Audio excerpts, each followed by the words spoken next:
Hola chicos, ¿cómo están? Nos encontramos en un nuevo video para comenzar la segunda unidad, que como están leyendo es el origen de los primeros seres vivos. Tiene relación con la unidad anterior, en donde vimos que todas las especies que hoy conocemos, la biodiversidad, surge a partir de una especie ancestral, una especie de células procariotas que se consideran el ancestro común. Pero la idea es saber cómo surge ese ancestro común, cómo surge la primer forma de vida. Todos los seres vivos están formados por células. Sabemos que en aparecer fueron primeros los seres unicelulares. Pero bueno, ¿cómo surgió el primer unicelular?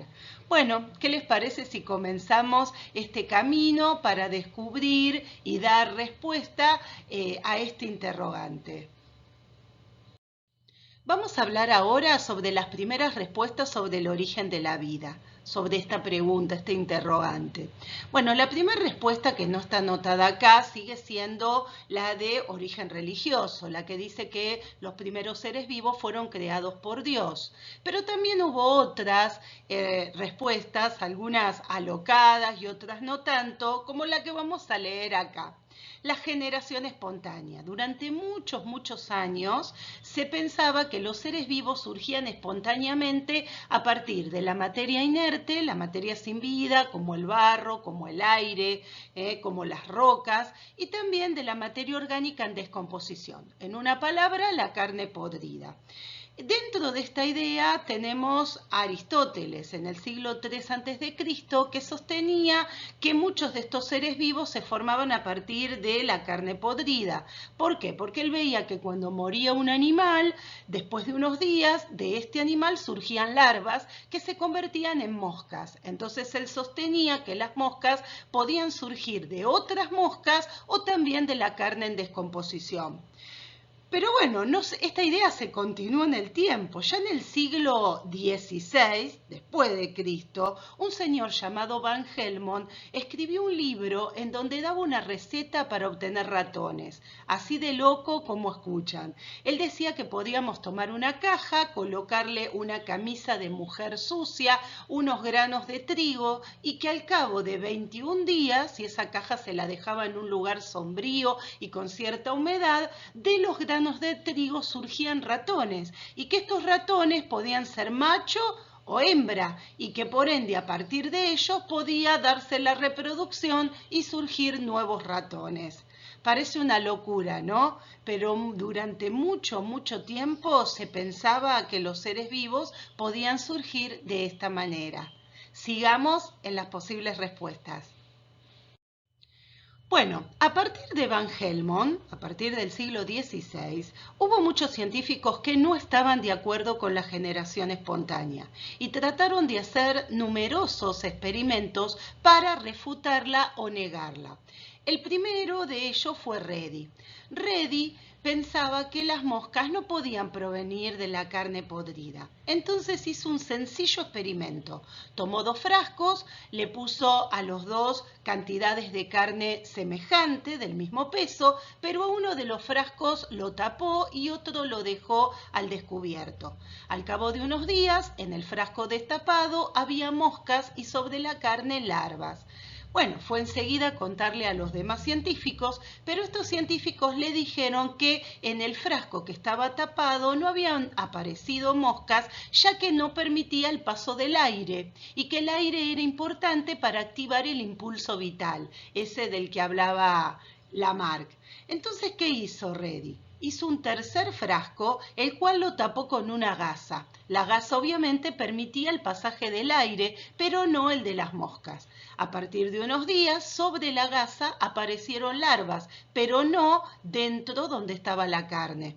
De esta manera, Redi concluyó que todos los seres vivos provienen de otros seres vivos y nunca de la materia orgánica en descomposición. Bueno, seguimos con otro científico que trató de negar la generación espontánea. Sabemos que Redi estuvo aproximadamente en el siglo XVII y dejó en claro que las moscas surgían de otras moscas y no de la carne en descomposición. A partir de Redi ya ningún científico sostenía que los seres vivos surgían de la materia orgánica podrida, pero sí tenían dudas con los microorganismos. En el siglo XIX, Pasteur se encargó de demostrarles que la generación espontánea no existía ni aún en estos seres que solo se pueden ver a través del microscopio. ¿Qué hizo? Tomó este recipiente en el cual colocó un caldo común, se hierve carne en agua y ese líquido lo colocó en este frasco y luego calentó el pico de este frasco para darle esta forma tan peculiar que se llama cuello de cisne. Ya se había descubierto que los microorganismos no pueden ingresar por este cuello, ya que quedan en la parte de abajo retenidos, pero sí puede ingresar el aire. Una vez que lo hirvió, como para matar todos los microorganismos que pudieran haber entrado de la manipulación, lo dejó un par de días y vio que el caldo se mantenía sin ningún tipo de cambio. Ellos sabían que cuando el caldo se llenaba de microorganismos, tomaba un color turbio y aparte eliminaba un olor bastante desagradable. Él vio que esto no pasaba, o sea que el caldo no tenía microorganismos. ¿Qué hizo luego? Cortó el cuello de cisne. Al cortar el cuello de cisne, el caldo empezó a hacerse turbio, a dar feo olor, con lo cual sostuvo que los microorganismos que estaban en el aire habían ingresado a través de este pico roto y habían utilizado el caldo para alimentarse y reproducirse. De esta manera enseñó de que los microorganismos no surgen espontáneamente en este caldo, sino que vienen de otros microorganismos que se encuentran en el aire. Esto revolucionó mucho la ciencia, pero varios de otros científicos volvieron a rehacer estas experiencias y se dieron cuenta que lo que decía Pasteur era cierto. Quiere decir que a partir del siglo XIX ya la generación espontánea había sido negada en su totalidad. Pero seguimos en lo mismo. ¿Cómo surge el primer ser vivo que habitó en esta tierra? Bueno, seguimos en este camino tratando de buscar cómo se originó el primer ser vivo en nuestro planeta. Ya vimos que a partir del siglo XIX la generación espontánea quedó totalmente refutada por Pasteur. Pero bueno, acá aparece una segunda posible respuesta, que es la hipótesis de las panspermias. Hipótesis es una posible respuesta ante un problema y la palabra panspermias significa todo semillas. Es decir, este tipo de hipótesis sostenía que estas primeras células, estas bacterias, provenían en una forma resistente llamada esporas en meteoritos desde el espacio exterior. Bueno, aunque no lo puedan creer, muchos científicos creen en esta hipótesis, pero no logra darnos respuesta de cómo surgió el primer ser vivo. Tal vez sí en nuestro planeta, que vino de afuera, pero ¿y en ese lugar, en ese planeta, en ese lugar del universo, cómo se originó? Tuvo que haber una primer bacteria en cualquier lado, capaz después de ir de planeta en planeta. Quiere decir que no nos responde el origen del primer ser vivo. Aparte, otra de las cosas que se critica es que cuando un meteorito atraviesa la atmósfera, se prende fuego, aumenta su temperatura por rozamiento. Por ende, ¿cómo pudieron estas bacterias soportar tanta temperatura?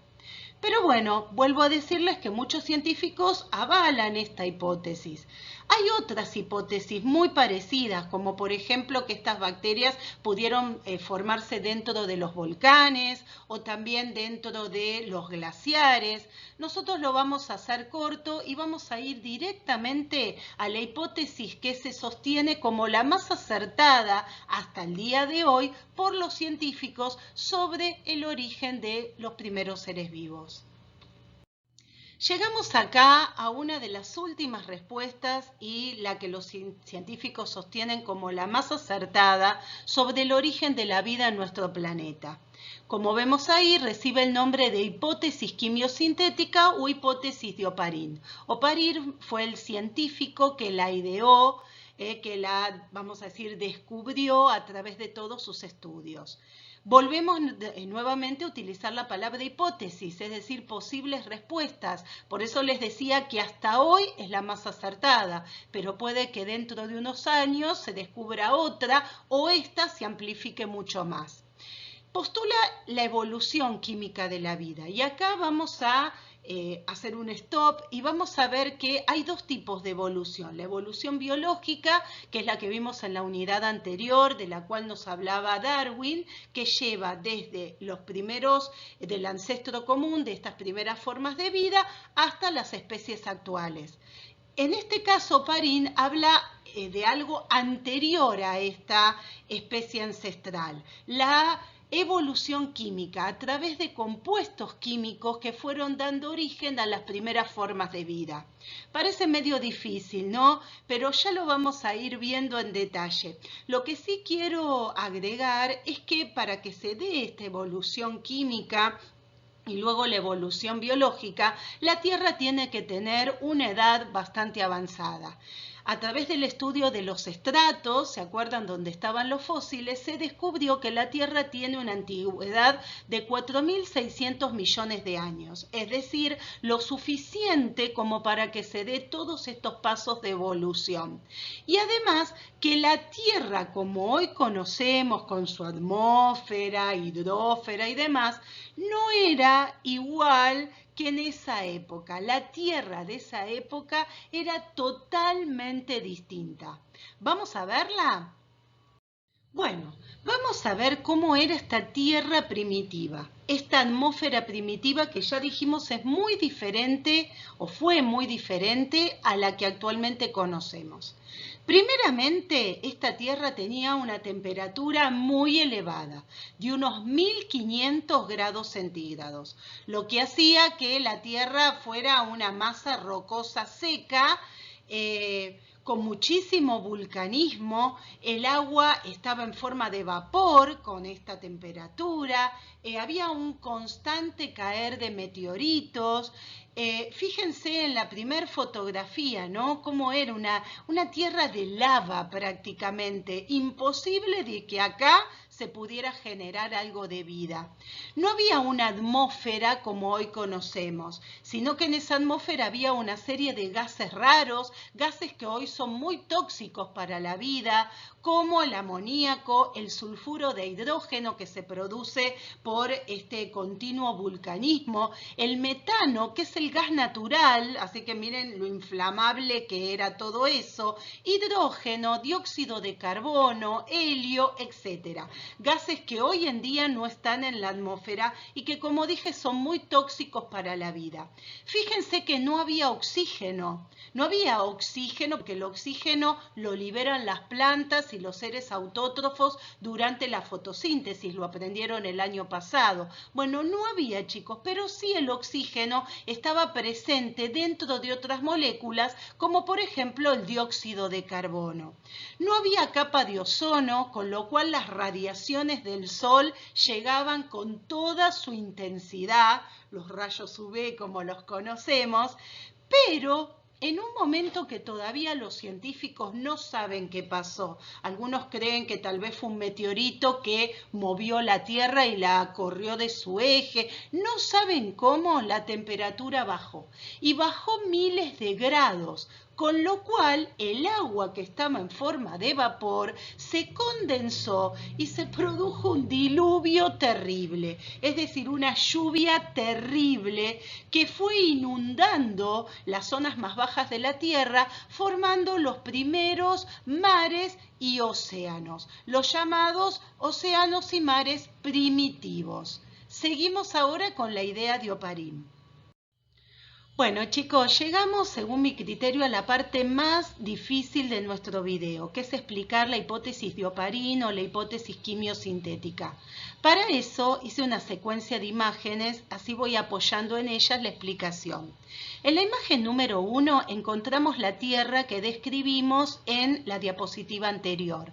Una Tierra de altas temperaturas, con el agua en forma de vapor, con radiaciones que van cayendo sobre la superficie terrestre, con gases formando una atmósfera muy diferente a la atmósfera actual, unos gases muy tóxicos, que por acción de estas radiaciones se iban transformando en moléculas cada vez más complejas. Las moléculas sabemos que están formadas por átomos. Para que los átomos se unan y forman moléculas necesitamos de energía. Bueno, esta energía era la que provenía de estas radiaciones. Por eso las moléculas sencillas, formadas por muy pocos átomos, se transformaban en moléculas inorgánicas un poco más complejas. En un momento determinado, entre la imagen 1 y la 2, baja la temperatura. Al bajar la temperatura, el agua contenida en la atmósfera en forma de vapor se condensó y produjo una gran cantidad de lluvias que fueron inundando las zonas bajas de la Tierra, originando los océanos primitivos. A medida que se producían estas lluvias, las aguas arrastraban hacia los océanos primitivos a estas moléculas que formaban parte de esta atmósfera tan rara. En esto Oparin lo llamó caldo primitivo porque él imaginaba el agua con esta mezcla de moléculas de los gases raros. En un momento determinado, en la imagen número 3, vemos que por acción todavía de las radiaciones que caían sobre este caldo primitivo, las moléculas que formaban parte de la atmósfera comenzaron a unirse entre ellas para formar moléculas cada vez más complejas. Moléculas orgánicas simples que se fueron transformando en moléculas orgánicas más complejas. Las moléculas orgánicas son las que forman parte como especie de ladrillos de las membranas que constituyen a las células. Si bien todavía acá no tenemos células, comenzaron como quien dice a formarse esos pequeños ladrillos. En un momento determinado, y lo vemos acá en la imagen número 4, algunas de estas moléculas orgánicas complejas se rodearon de una membrana, lo que determinó una especie de límite que las protegía y les daba cierta estabilidad. A esta especie de esferas huecas, porque en realidad no son considerados seres vivos, Oparin los llamó coacervados. Como vamos a ver en la imagen siguiente, los coacervados no son seres vivos, pero se los considera antecesores de las primeras células. Bueno, en esta imagen vemos a un coacervado. Como ven, nada que ver con las células. Chicos, por favor, se los voy a repetir 1000 veces que los coacervados no son seres vivos y no son células. Por favor, son los antecesores de las primeras células. Se cree que de estos coacervados surgen las primeras formas de vida. Como dijimos, son moléculas orgánicas envueltas que tienen una capa de unas sustancias llamadas lípidos, como vemos acá, que mantenían como una especie de barrera con el medio externo. A través de esta capa, los coacervados podían intercambiar materia y energía con el entorno, es decir, que podían incluir sustancias de este caldo primitivo y también podían eliminar sustancias del medio interno hacia el externo.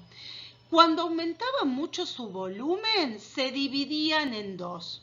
Estas dos características, el intercambiar materia y energía con el entorno y el poder dividirse, hizo que Oparin las considere antecesores de las primeras células. Vuelvo a decir, no son células.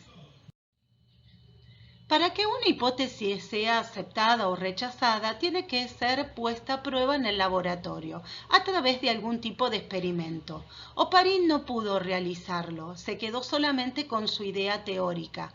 Pero en 1953, dos científicos estadounidenses, Miller y Urey, pudieron recrear a través de un dispositivo las condiciones de la Tierra primitiva y por ende la hipótesis de Oparin.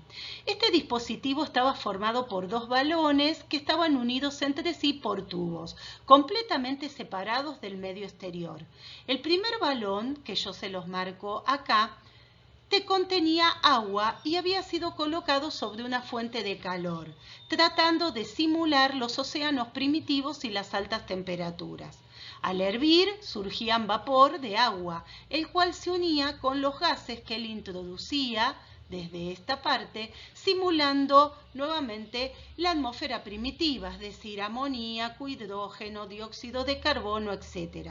Estos gases que se unían con los vapores llegaban por el tubo superior al segundo balón, en donde dos electrodos producían una descarga eléctrica, también simulando las fuentes de energía de la Tierra primitiva. Esas radiaciones que yo le decía que llegaba a la Tierra muy intensamente por no haber capa de ozono. Estos gases luego pasaban a través de un refrigerante en donde se los enfriaba y se los transformaba al estado líquido, que nuevamente se unían con el primer balón.